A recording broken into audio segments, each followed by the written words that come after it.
I can see a good amount of people joining. Nice to see you all. We've got our speakers and moderator here, just getting a few more minutes to get starting.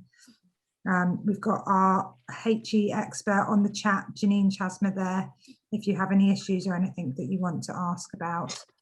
Right, guys, I will put myself on mute, but I'm here if you need me, and I'll hand over to our CEO, Alistair, to get started. Great, thanks, Krista. Right, I'm just going to get this going.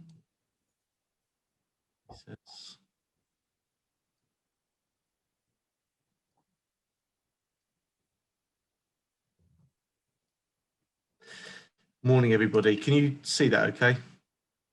Got some nods, perfect. Well, first off, can I just thank you all for coming today, and of course to our panel. And today's really around hopefully having a very open discussion around what digital looks like within HE, and being able to spark some conversations from those that are going through some digital change at the moment, those that are leading the way, and hopefully providing a platform for everybody to learn from. So just as way of introductions, my name's Alistair Sargent. I'm the CEO of Equantis, and I look after the higher education practice within Equantis. And one of the main purposes really of doing this event today, my background's predominantly within the commercial financial services, insurance, and I moved into HE about 5 years ago. And what I find staggering is really being candid, a sector that really needs to be making changes in terms of digital forwarding, but is still 3 or 4 years behind where I would typically see commercial sectors. And so what I'm really keen on is building a platform where we can share those ideas, understand what that technical debt is within the industry, and work together on how we can help institutes moving forward to start delivering a better student experience, and to start getting institutes working in a more collaborative way with this technology. So today you're going to hear from those institutes that are making progress in that way, and hopefully you'll all be able to take something away on what you can go away and implement into your own institutes. So just a bit of housekeeping. Everybody will be muted, which we will be moderating from here. Aaron Powell, we're joined from UCAS. Thank you very much, Aaron, for joining us today. Aaron is going to be moderating for us, asking questions, but there's also a Q&A functionality that we'll be doing at the end and throughout this as well. So if you've got any questions, please put them in the chat box, and we'll moderate and filter them from there. There will be a poll happening through the session as well. And what we're looking to do here is, as part of a research paper we're putting together, is just get a bit of a temperature check on the sector and the people that are here today on where you are with your digital journey. Nothing's going to be published to name any individuals, but it's just a temperature check on really what's happening. So the final piece from me is just, again, thank you to our panel for giving up their time for today and the run up to today. And for everybody joining. And on that note, I'm going to hand over to Aaron now, who will start the session.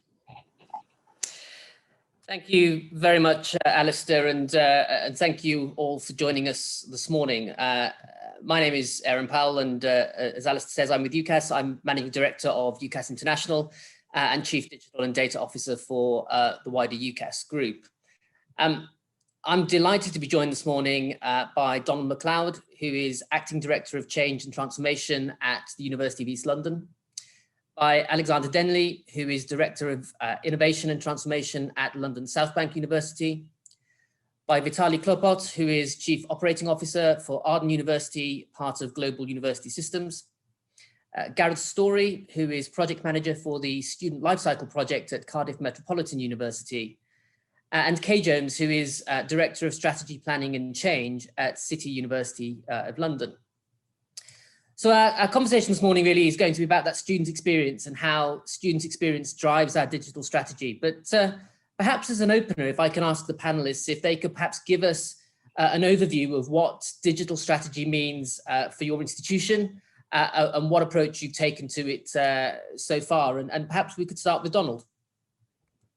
Thanks very much, Aaron. And actually now I'm no longer acting. I'm now the Director of Change. My apologies.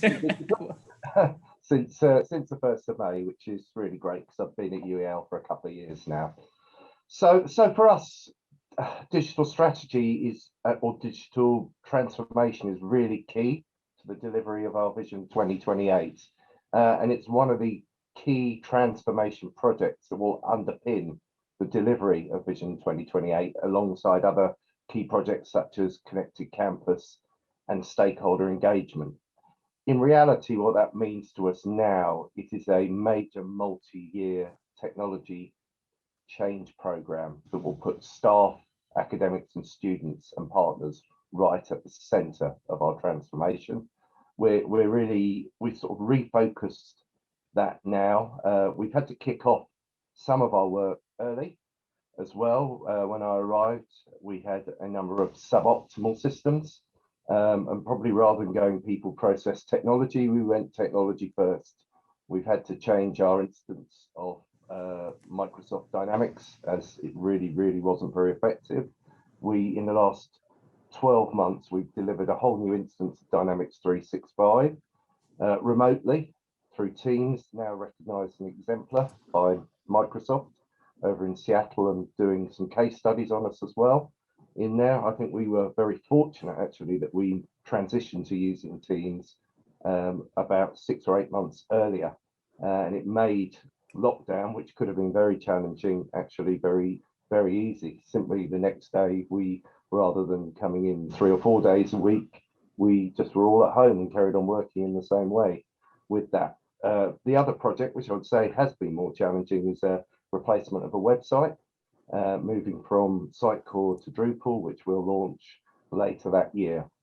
And we've also dipped our toes in the water with automation, but I'm sure you'll come back to questions around that later on. I'll let others have a chance to say something.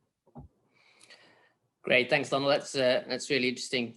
Alex, how about for you? What does digital strategy mean for you? Yeah, I think, good morning, everybody. I think digital is a combination of different things. I think it's certainly, well, a technology at the forefront of digital transformation, but really culture and operational shift as an organization as well. We've really seen the importance of data, and the value that has in terms of delivering 2 elements really as a university. One is to enhance the the customer service element, to know what our customers want ahead of us asking, or ahead of them asking for it, but equally delivering a layer of business intelligence that gives us that kind of competitive advantage over certain areas of delivery that we do within our university as well.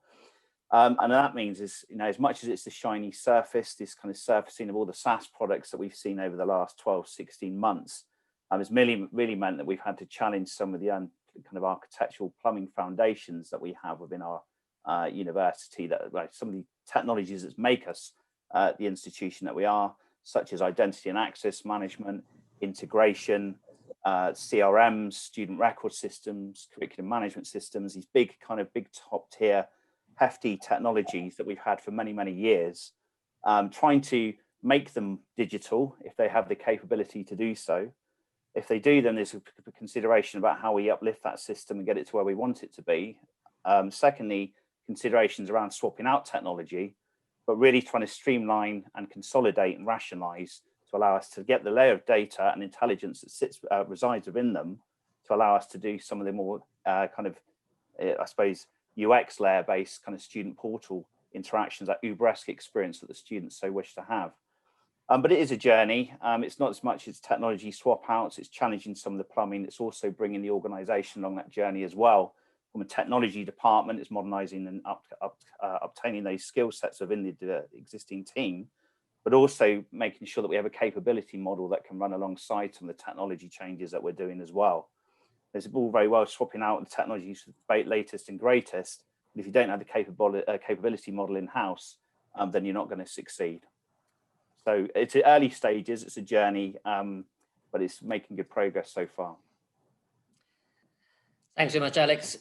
Kay, how do those themes resonate with you, and what does digital strategy really mean at City? Yeah, I mean, they resonate very well. I mean, in terms of, the previous approach was technology first, as Donald said, absolutely spot on. That's where we were. We feel that we're behind the curve and lacking maturity around capability, understanding. I think it's fair to say that we've had a very emergent approach to a digital strategy. And pre-COVID, I was reflecting on this morning. There used to be an old-fashioned saying, which was kind of getting around to it. And there used to be those joke things that you could purchase that were round to it. And I think that that's where we were, if I'm being really honest. And things were quite reactive, even though we had in our minds where we kind of wanted to go. So I think COVID kind of did us a favour, really, because he brought that really into sharp focus. So we are, again, early stages, multi-year journey, all of those things. We're much more focused now. We have themes. So we have 3 themes. We have data theme, and we're doing a lot of work around our data strategy, data governance, that links into things like management reporting. We're looking at our data maturity model and kind of undertaking that work across the university. We're also looking at digital and, again, very early stages in the automation journey. And I know that we'll probably dip into that a little bit more later on. And that includes digital education and where we want to go in that space. And what we're finding is that the more that you talk about digital education, the response from staff is usually this, oh, you mean brand new fully online programs, don't you? And I'm not there. So there's a lot of kind of staff awareness and education that we need to develop further. And then the third theme is technology, and this is the systems. And all of the things that we talked about. So just at the beginning of this year, we launched a new website. We've got a new recruitment and selection system. We've got a huge SAP replacement project about to commence, CMS, CRM. So we're very much on that same page. And I just want to add, when Alistair asked me to be involved, I felt a little bit nervous because I said, we don't really have this very clear digital strategy. It was like, that's fine. Everything else really does either. So that made me feel a lot better. But, we're getting there and we're starting to see the wood for the trees, as it were, and where we need to go. Thanks very much, Kay. And I think that's absolutely a sort of valid point.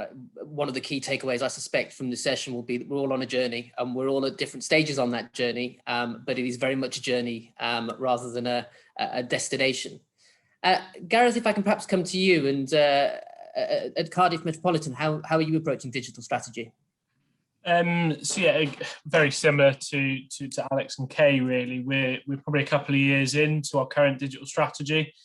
Our big project being the one that I'm managing, the student information management system replacement, which is a part of it.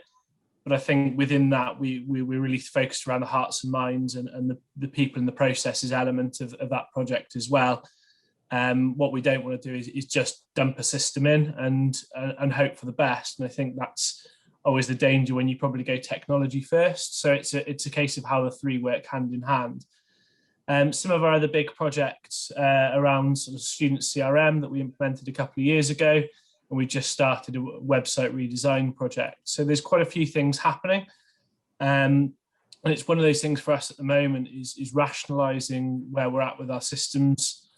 We've, over the years, had a lot of add-ons and in-house app development that's been the right thing to do at the time, but now I think is an opportunity with the new student management system coming in to almost rationalise that system journey, really, and to make sure that there's that little bit more seamless approach for students and staff through those systems, through the life cycle and through obviously that student staff experience. So that's probably the centre point for me, is that student staff experience. In terms of where we're going, I think obviously the next couple of years will be implementing the student record system, redesigning processes that sit around it, and probably an element of reskilling as we sort of move the hearts and minds of the staff with us. Around that, I think at the moment for digital strategy is embedding that within all the other top line strategies of the university rather than having it something separate. And I think that's probably key for us over the next couple of years in making sure whether it's estates, learning and teaching, student engagement, digital sits at the forefront of all of those strategies, really. Thanks, Gareth. That's certainly a question I think we'll come back to in terms of what's the status of a digital strategy as opposed to sort of the broader set of institution and organizational strategies. Vitaly, coming to you, what's sort of your take on digital strategy there at Arden? Thanks, Aaron. Yeah, well, I think the first realization we've had to come to is that, you know, transformation is not a kind of a finite process. It's something that just continues and evolves over time. So realizing that and realizing that we can't do everything at the same time and we have to prioritize has been a difficult pill to swallow, but it's something that we've really had to accept. It seems to be that all institutions and Arden is included in that, are going through some crazy amount of change from a digital perspective, and we're really trying to do absolutely everything at the same time. So similarly to kind of what the other panelists mentioned, we are going through a new student information system project. We've recently redesigned our website. We're changing the plumbing, so to speak, with a central data warehouse that allows other third-party SaaS providers to plug in easily, where there are APIs that get triggered automatically depending on different stages in the student journey. But I think as a theme for us, it's really been simplification. When I first started tackling this kind of digital transformation piece, we did a bit of an exercise and realized that there were up to 70 bits of software that students or staff were able to essentially use or get hold of, or were asked to use at any given time. And that's just too much. So we're really actually trying to limit and go down the minimalism route and see if we can meet student expectations, stakeholder expectations, as well as staff's expectation with kind of no more than 10 bits of kit or bits of solutions, if you like. And that means that we have to take some really hard decisions. But I think that's really channeled our thinking. Great, thank you, Vitaly. So a range of different approaches there to digital strategy, but a number, I think, of common themes have come out in each of those descriptions. There's that whole question of the technology choices. How do we make good technology choices, and what are good technology choices to really empower that digital strategy? The question of the role of data. What is the role of data? How does data fit within all of this? And how do we make our data accessible and usable and useful? That whole question of the user experience. What is the user experience? How do you make sure we get the right user experience in place? How do you make sure we've got the right websites, the right points of contact with those that are using our systems? That broad question of automation. How much of this can we automate? How can we actually do things faster, quicker through automation in order to make this work? That really, really important point around capability in people. Without the right people and without the capabilities, none of this digital stuff is even possible. I think we touched on there the trade-offs between that, sometimes those tactical choices and those strategic choices. The need sometimes to do things quickly and tactically in order to make a simple step forward before we make the major step change through some sort of more strategic investment or ambition. That callbacks that really important thing, simplification. How do we simplify what we're doing and make sure that within the context of digital, there is simplicity, the processes work and are just understandable. And then that sort of, I guess, existential question from a digital strategy perspective, should it be a separate strategy, or is it simply sort of part of the whole organization strategy? It's certainly something that I've agonized over in various roles that I've had over the years. And at UCAS, we do have a separate digital strategy, but we went on a little bit of a bonfire of the strategies. There was a time when we were almost sort of having a strategy for just about everything. And we've landed really on 3 strategies. We've got an overarching corporate strategy, what we're about as an organization. We've then got a commercial strategy, how we maximize our assets from a commercial perspective in order to generate revenue that ultimately funds the charity that is the rest of UCAS, in order to deliver value to both to applicants and to providers. And then we do have a digital strategy, which is really about our approach as an organization. We see digital very much not about the technology, but about the kind of organization we want to be, how receptive we are, how well we understand how our customers are interacting with us on a day-to-day basis, how well we understand what their needs and desires and future wants might be, so that we can be designing solutions and leveraging technology in order to make a step change for our customers. And so the digital strategy is all framed around that customer focus, being really responsive to our customers. We're going to pause there for a moment, and we've got some more sort of specific questions we're going to come into. But before we do that, as I think we said at the beginning, we've got some polls that we'd just like to sort of put before you to sort of take a bit of a temperature check for those who are participating in terms of your organisations and how you're approaching digital strategy. And as Alistair says, we hope this will feed into some future work. So the first of those questions is really, when was the last time you measured your students' experience? And there's a range of options there around measuring students' experience and getting a sense of how your students are interacting with your broader services. The second question then comes on to that whole question of being digitally mature. So how mature do you think you are as an institution on a scale of 1 to 10? What's your take on how mature you are? We've then got a question about what your institution understands it means to deliver a digital student experience, and whether that's something that you're working to, whether that feels like a bit of a stretch at the moment, whether digital is just not on the radar at the moment, and feels like a bit of a stretch still. And then whether you have an end-to-end digital experience within your institution. So does the whole student experience, is it all digital? Is there an opportunity for students to leverage digital capabilities throughout their student experience? Or is it something that comes in part and there are sort of handoffs and perhaps there are gaps in that overall digital experience? Then a question around the service and times that the service is operating. Is it 24/7? Is it on a more limited time frame? And of course, we're interested in what the impact of that is on your working practices. And then some specific questions around automation in particular. Do you use automation? Is it seen as a digital enabler in your organization? Whether you review business processes and how frequently those business processes are reviewed. And then a question about who's driving it, who's behind the digital agenda at your institution, and particularly to what extent is it being driven by the IT team. I think that's a good point at which to just pick up on something that Donald said at the beginning about the need to sort of revisit and refresh and refocus the digital strategy. Particularly the sort of sense that perhaps it was being driven tech first initially.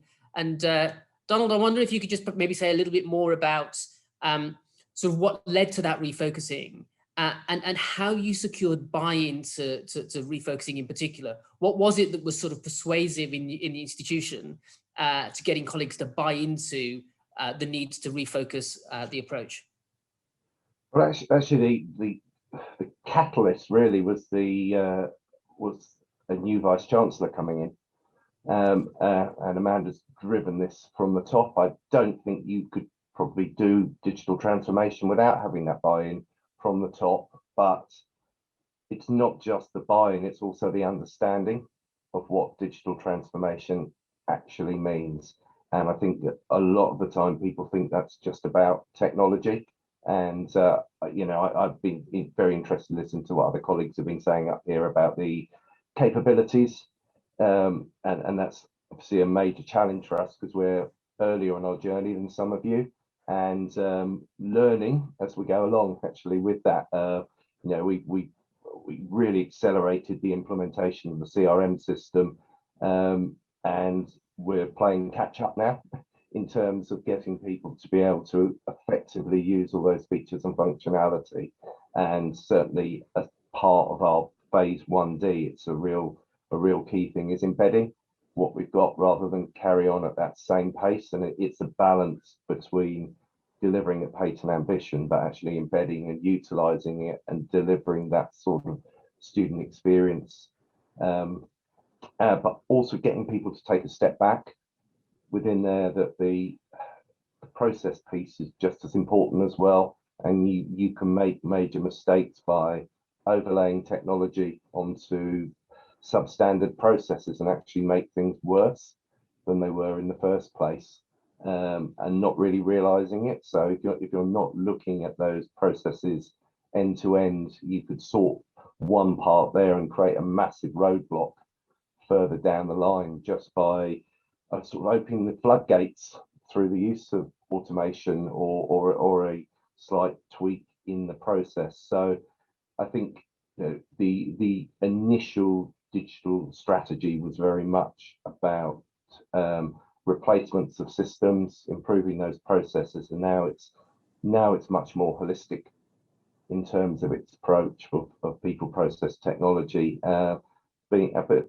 not being frightened to take that take a pause and consider where you're going there, because you might not necessarily end up where you want it to be if you keep rushing ahead too quickly, because you need to be able to communicate across all stakeholder groups in terms of what you want to achieve, what's actually happening, how you need them to engage.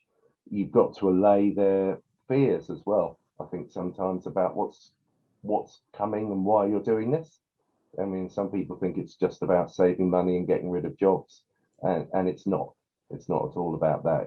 It's about delivering value, taking away those very mundane tasks, enhancing and improving customer service, getting people to enjoy their jobs more as much as anything, making the student experience better. I can't see what pleasure there is in sort of just repeating a manual process over and over and over again, and universities are full of that, and I think they've set themselves up in some cases as major bureaucracies to actually work in that way, and there are vested interests actually to keep it that way. But I cannot see how you can possibly deliver a good student experience and deliver ROI on top of that, and keep your staff happy and retain them by doing both those things. I think you need to be honest with people and show the benefits, take the examples, not just from your sector, but outside the sector as well, where people are further ahead, and look at the benefits that have been delivered to them as well.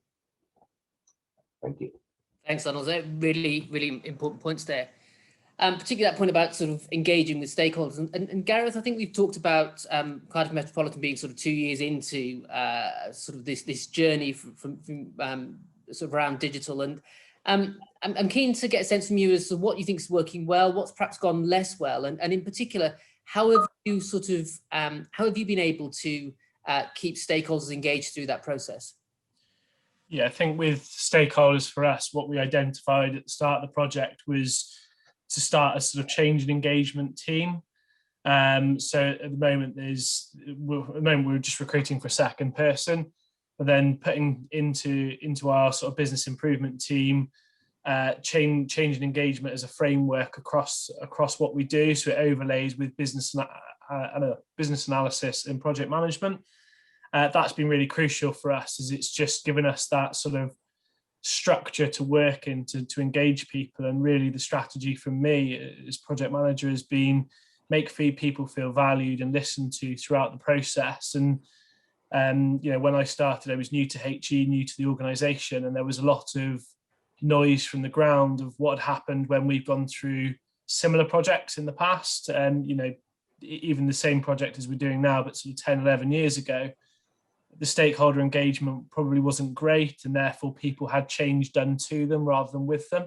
And I think that was quite fundamental for me then, to make sure we involve as many people as possible. So we've got around about 200 of our staff working on working in some ways on the project, whether that's just on the outside of things on some minor process improvements, or whether that's central to the procurement process that we've just been through. involving as many people as possible, having a clear comms plan, communicating the benefits clearly, and also, as Donald alluded to, just making sure we're there to allay concerns and work through potential problems. And a lot of it, again, as Donald said, falls to how staff feel valued, and they feel that we maybe are there to take something away from them, from streamlining things. Whereas that's not the case. We want them to do value-added activity. We want to transform the way people do their job and to make it automation where possible, and to add to that student customer journey across the life cycle, really. So that's the key for us. I said just making sure that we're listening and valuing at every corner, really, just making sure we stick to that framework and do the best we can for everyone.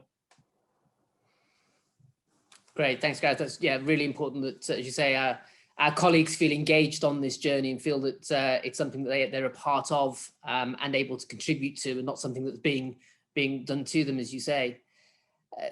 Kay, the title for our sort of session this morning is Student Experience Driving the Digital Strategy. And I wonder if you could say a little bit about how you found sort of engaging students on this journey at City has been. And perhaps in that context, you could also touch on for us sort of the changes that you made to the Welcome Week in light of sort of COVID and the student experience, and how that all came together.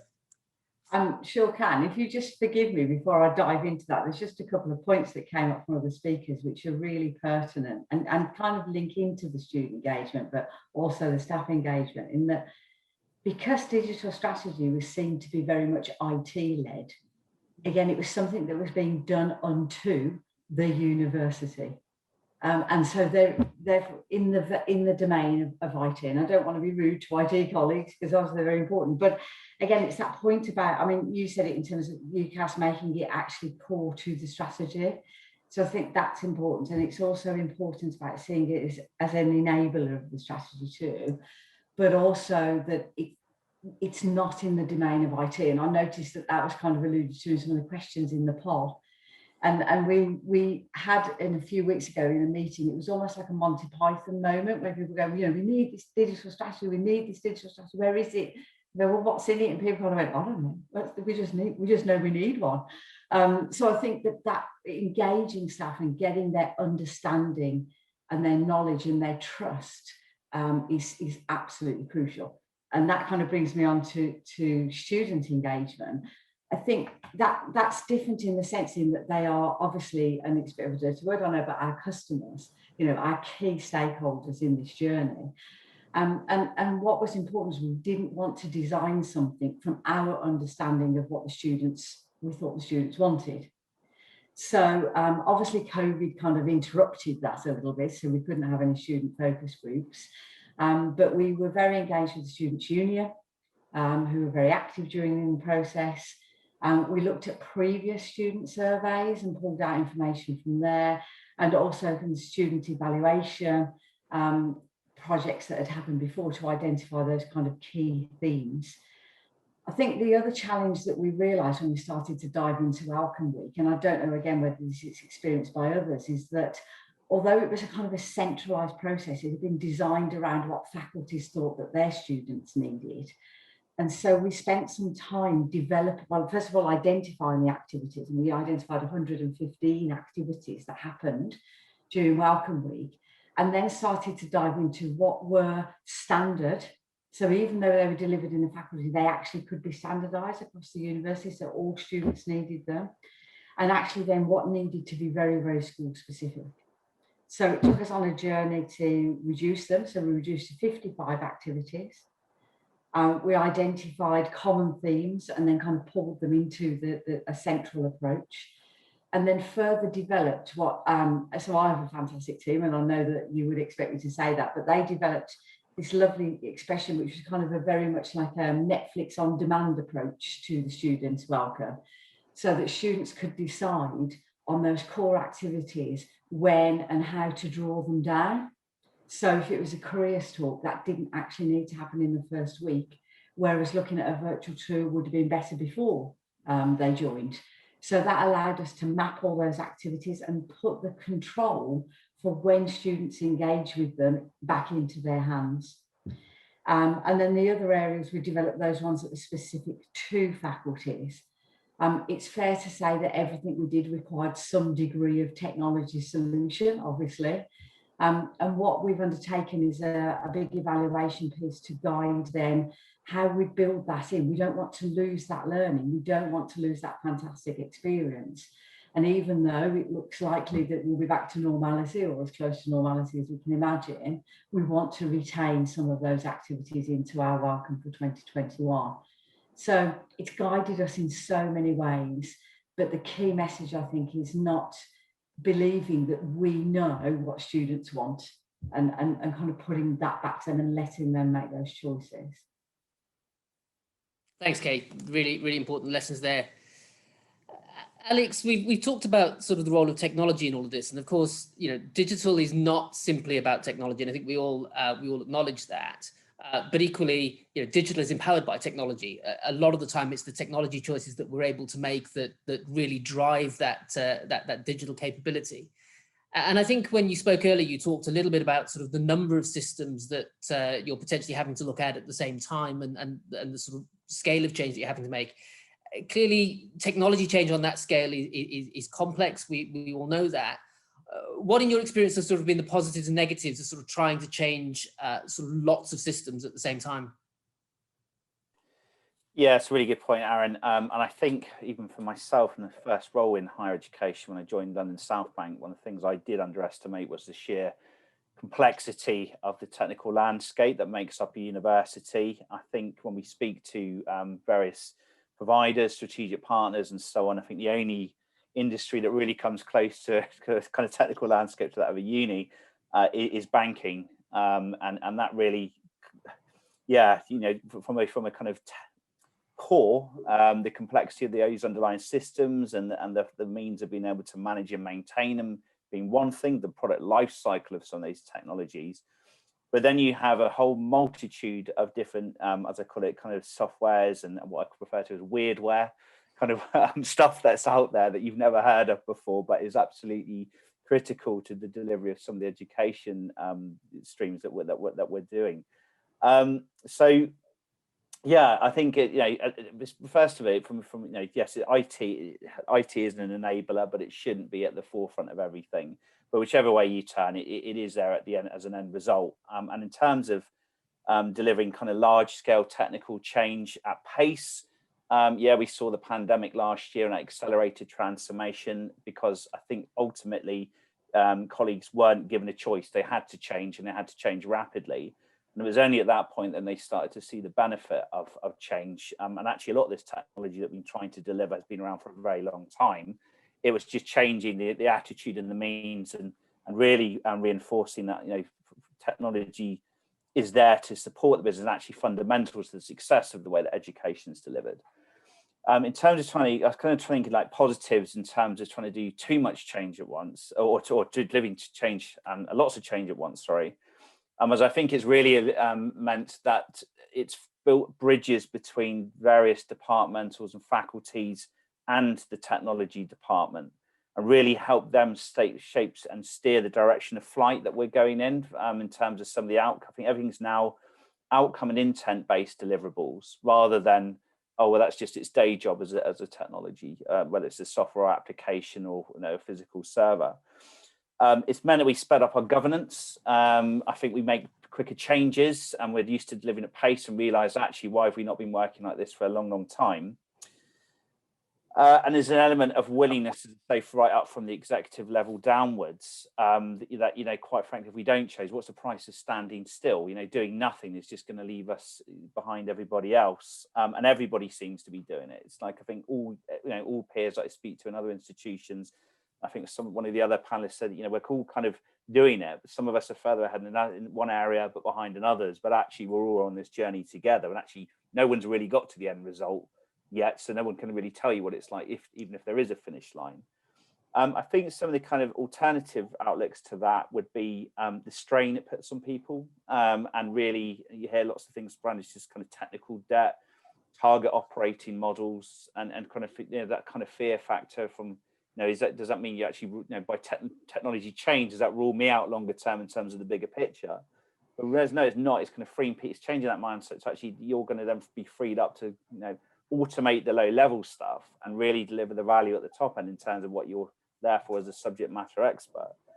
It can conflict with other priorities. I think going back to kind of bigger digital strategy and even local strategies, regardless of the department you move in, what we've noticed is the whole 5-year vision that used to be there, you're almost ripping it up and changing it every 6 months because of the direction of flight at the moment.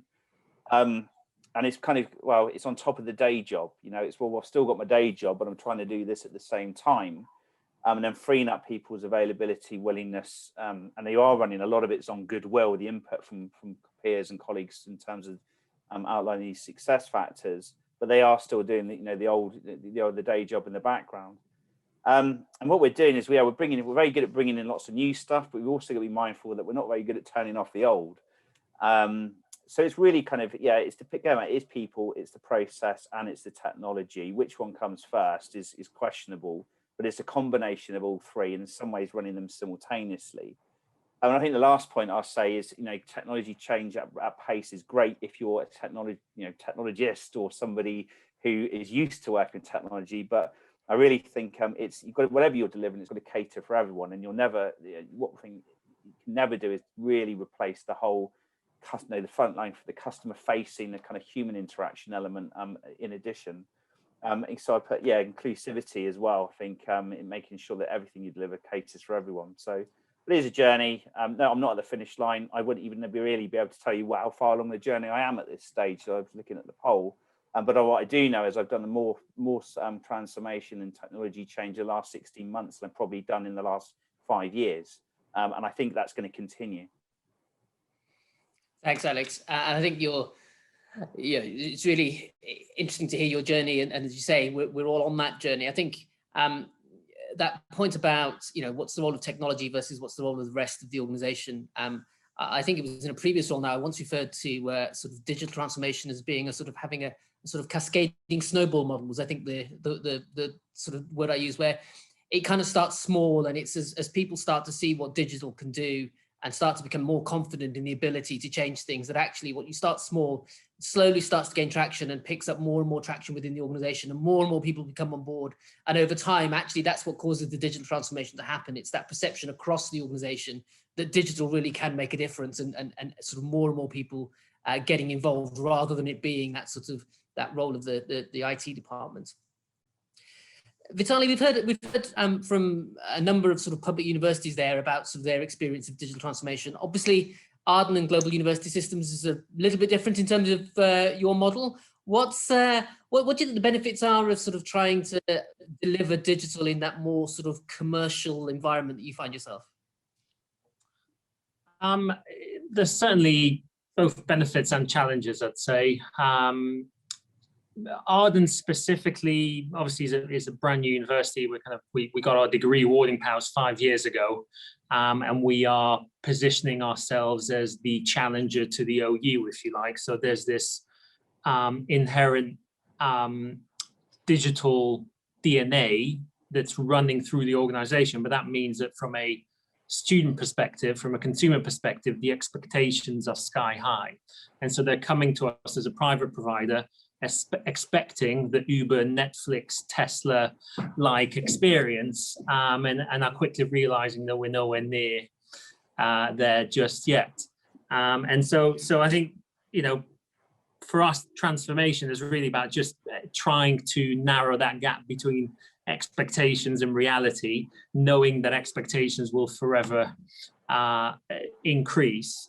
In terms of benefits, look, from having Gus as a shareholder is invaluable. There's about 30 odd institutions that share lots of best practice, know-how, talent across the board. We've obviously not had to, from a culture perspective, not had the challenges of trying to justify the importance of an efficient, commercially minded process around, student enrollment or any kind of pre-enrollment journeys or activities, and that was a given. And when that's a given, you obviously then can focus your energy on actually building and implementing, as opposed to convincing senior stakeholders and driving kind of senior level change management. From a challenger's perspective, the fact that we are part of a wider group can also be challenging. There's a shareholder expectation of economies of scale. Let's purchase technology together. Let's integrate technology into a central service, as opposed to a university specific or provider specific solution. And that for a very long time has really slowed our governance down around actually making decisions of what we want to implement and how. And so actually nitpicking the priorities and what is unique to each of the institutions at GUS has been a process that we've continued to have, daily. And so you end up in the situation where Arden is focusing on convenience and simplification.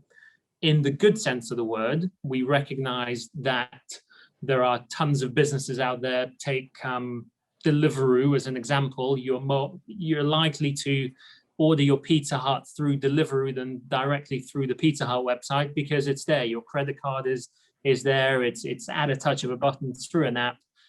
So following that model, we believe that there's lots of kind of low-hanging fruit around the convenience piece, because studying for a degree is hard enough as is as a student. But then there are other institutions at GUS, take the University of Law, another university in the UK, a very different DNA, a very different approach to digital. And for them, digital is more around the curriculum. How is technology going to impact the profession that is law? And what do we need to do to actually inbuild more digital into the curriculum itself and into the learning and teaching? So a completely different approach. And that means that it slows us down from a decision-making point of view, if I had to name some challenges. But hopefully that gives you a flavor. That's great, Vitaly. And I think just a couple of points to just reflect on there. I think that's the second time we've heard governance mentioned in the conversation this morning, and actually getting the governance right is really important around digital as well, being able to make decisions at pace and at the right pace for the right kind of decision within the organization. And just picking up very briefly on that point about convenience, one of the things that we're doing as UCAS International, which is a sort of newly formed subsidiary within UCAS, is really trying to bring that convenience to the international student recruitment space and develop a sort of a one-stop shop for international students looking to come to the UK, bringing together a range of different capabilities, whether it's accommodation, university search, scholarships, all into one platform to really just address that convenience point, something that digital really gives us. I'm conscious of time, and I'm keen that we open up to questions very shortly. Just very briefly, though, if you may, just turn to one of the things that came up earlier.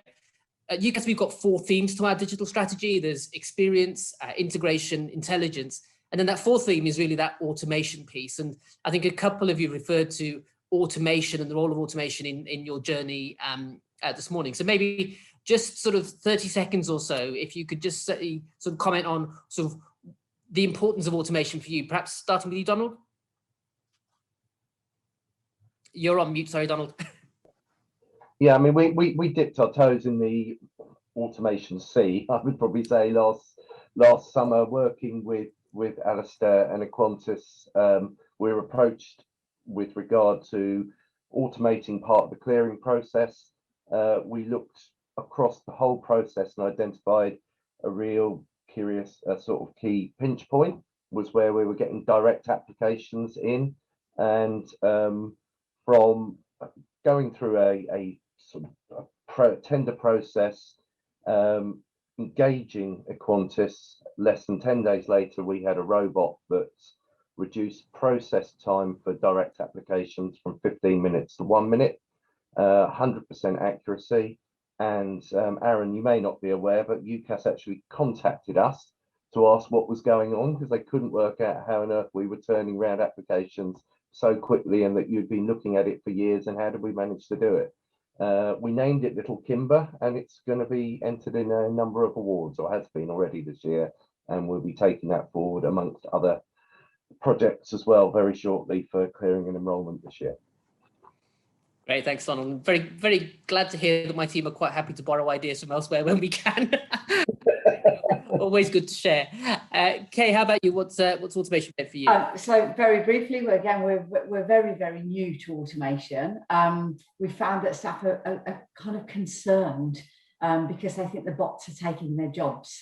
And so to alleviate that, we've had a series of sessions, again facilitated by Qantas, where we've had staff from all areas of the university come along and contribute with their ideas about their very kind of boring, repetitive processes.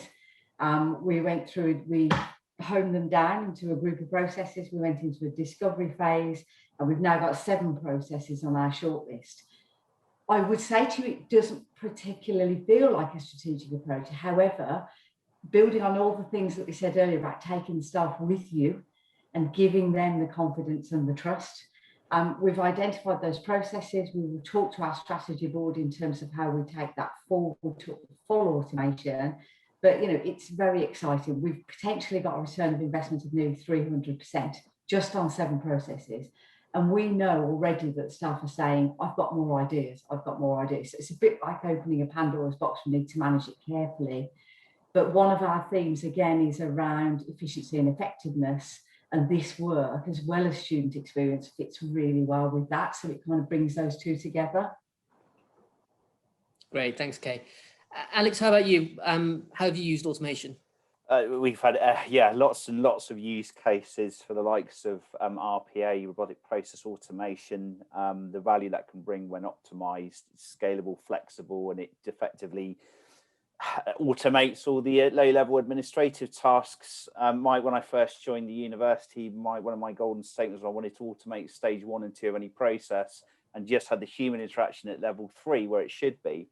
We've got lots and lots of different use cases. We're looking to kind of take it one step further, maybe than RPA, start talking about integrating it to the social, the telephony, service consolidation, service management tools, chatbots kind of being there and done, but it's really sophistication of joining all the dots up together and really to kind of looking at the touch points that student interacts with us as an organization from prospect, kind of through to alumni, and then trying to automate a lot of that these FAQs, and anyone who's ever worked their way up the ranks and worked on the service desk will know 90% of the stuff is the same thing over and over again, and getting the solution straight to the to the requester. That's kind of looking at that side of things. Just another means of automation is trying to automate the integration between the various software and application stuff that's not going to go away anytime soon, but really trying to extract that data, automate the interfaces, moving away from old traditional ways of point-to-point integration. And it's all happening right now. So yeah, we'll be reaching out to Alistair and the team, certainly from our front, multiple means of and opportunities to start automating. And I always automate 3 words, use it 3 times in a row normally. So yeah. Great, that's really good to hear. Janine, have we got some questions from participants who'd like us to just address some specific points? Yes, thanks, Aaron. We've got some really good questions, actually. One particularly sparked by something that Donald mentioned at the beginning about the importance of getting that executive level buy-in and their understanding of digital transformation, and wondered if others have found, particularly after the events of last year, what that's looked like in their organisations. So what's executive buy-in been like, and is it sustainable going forward, even if it's been good during COVID? Sure, really, really good point. Gareth, how have you found executive buy-in at Cardiff Met? Is the top team on board?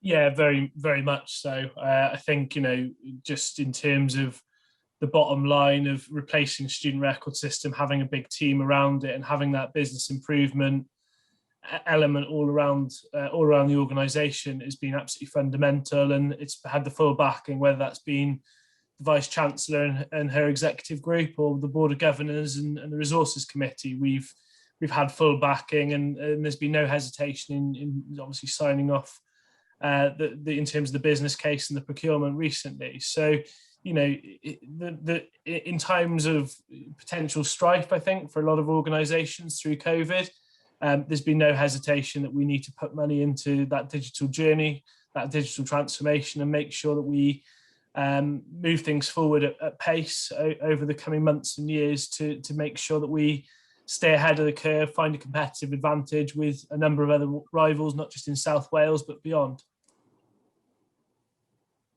Absolutely. I think that's really vital to what we're trying to do. Kay, how have you found sort of senior exec buy-in at City?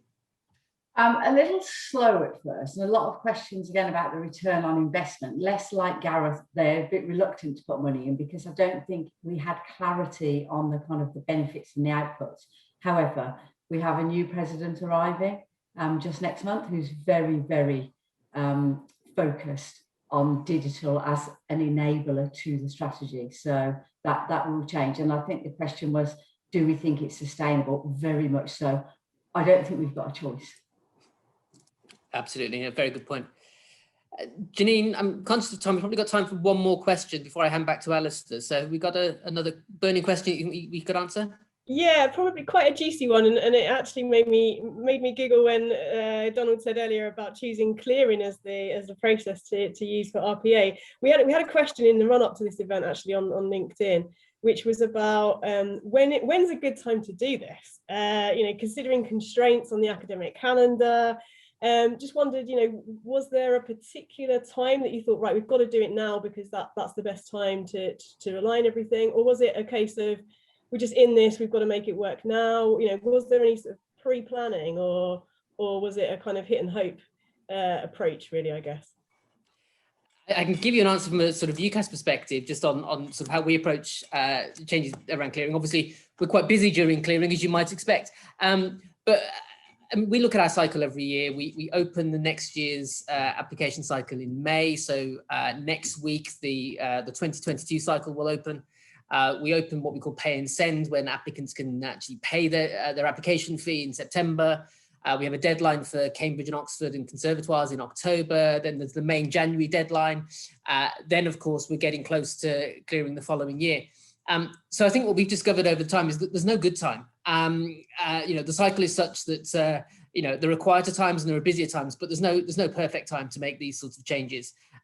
One of the things that struck me when I joined UCAS was just how manual a process clearing is still, in terms of the way that we have to engage with universities, the amount of phone calls we expect applicants to make. We've started to make some changes there. We rolled out something called Clearing Plus last year, which starts to use data to give some insight to applicants who are using clearing as a route to sort of courses they might find interesting. But our experience is certainly there's no good time. It's just a question of careful planning. Colleagues, I don't know if you want to pick that one up specifically. Donald, what's your take on when's the right time to make changes? Well, I think COVID was a bit of a needs must last year in certain areas. That the RPA probably wasn't planned, but cloud telephony definitely was planned because we didn't have any choice on that. We had pre-planned to use the automation functionality through our CRM system, and it sort of aligned the implementation date so that we could do automated offers during clearing, and we completely revitalized our chatbot as well during that time. And I think the RPA was a bit like the cherry on the cake, really, that was very well received internally, particularly the video when that was shown around, and the results as well from it. So if you can combine it in, and probably now we've been through that process, it's time to be a bit more strategic. Absolutely. I think we've got just a couple of minutes left, so I'm going to hand back to Alistair, if that's okay, and allow you to finish. And thank you, Alistair, for allowing us to have this discussion this morning. Well, thank you to you all. So to Kay, Alex, Aaron, Donald, Gareth, and Vitaly, thank you very much for being a part of the panel, and to everybody that joined today. We have recorded this, so we'll send this out, and we hope to do a couple more sessions over the summer.